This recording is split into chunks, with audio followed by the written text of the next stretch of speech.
when we found water. We found the main resource, the gold of the desert. We say, oh, brand is gold of the desert, oro del desierto. Not because of the oil, but because of the water. Exactly.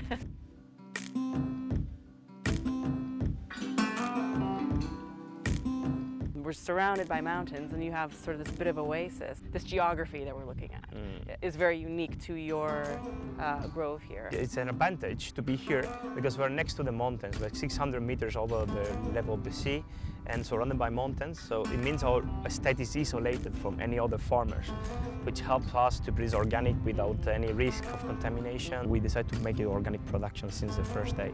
So it's 22 years now. Which 22 years ago, organic production, who was doing that 22 years ago? Most of the people here say we were crazy, that we will ruin the farm, that the trees will die and all that, but still, they're there. Oh, Look nice. beautiful. They don't produce massively. I mean, we don't have, if we compare to other regions, the production per hectare is not huge, but we're focused on the quality. That's, if you search too much quantity, certainly you lose the quality. Analytics of soil of our farm during the last 10 years, we see the cultivations are made longer, the soil is better. The soil is better because we use compost. Pruning, we let it in the ground. You know, we go for different cultivars. These are Arbequina, Picual, Hojiblanca, and Lechín, which is a local variety. Tell us a little bit about this particular grove. Other trees that is from a variety of Lechín, which is a very uncommon Spanish variety, only local from our region. Yeah. We do hand harvest in these trees because they're old-fashioned. The only way to do it is like this, you know. We need to cover the trees with net. We make the olive fell and then put it into boxes and it goes immediately to the mill. Some crops or some cultivations, the only way to do it is like this, you know. What's the time between gathering all these olives and crushing them at your mill right here, right behind us? Because it is by the side. Yeah. It's very short. Maybe, I don't know, 3-4 hours after. Freshness at the end of the day is the most important thing to produce a wonderful quality olive oil, as you know. We crush immediately and we throw it at the batches from the fields to the tank. It's not longer than 6 hours. Then it's very fresh. That's the secret for quality, you know.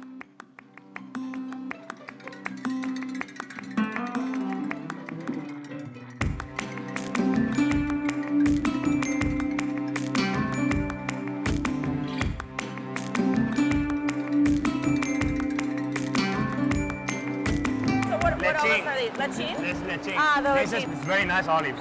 I love these olives. This, my grandfather's age, they only have this time here. It was a local variety, you know? This produces one of the monocultivar oils that produce very, very rare exchange in Spain because this is very, very local from our rows. It's one that we harvest a bit later than the rest because the fruit that is very, very special. You see it's ripe outside, still inside you don't get too overripe very easy, you know, so it's still green inside. Lechín is a very interesting variety. It's a very well balanced oil. It's not too soft, it's not too strong, a bit bitter, not too much, a bit spicy in the end, also not too much.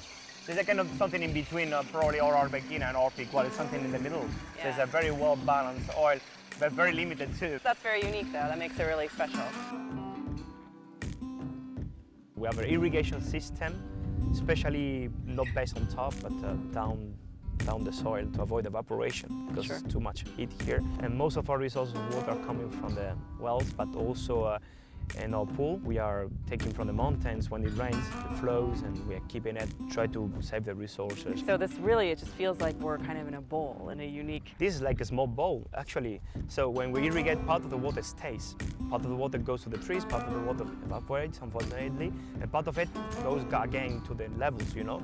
So it's very good for keeping it healthy and separate, isolated, so it's a very special place, and we had the chance to inherit this from our family, so that's already a good base to start.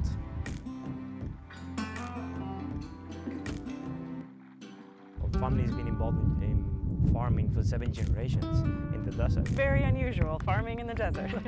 Actually, it is, but we are rough people. My grandfather used to farm here not olive trees, but almond trees. A few of olive trees, but not many. My father and us, we redesigned the farm in the 90s, late 90s, into olive oil production, olive trees. Why do you have horses just roaming free on your land here? Was my father's idea, which is genius. My father is a super farmer. 63 years old.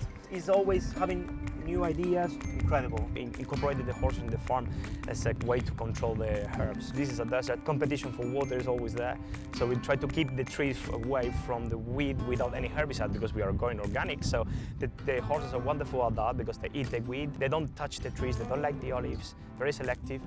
They're very happy, wild, living So away. when we say natural herbicide, Yeah. it's quite literally. It is. But as natural as you get. It's a very special way to do it. Very uncommon again, but who say it's going to be common?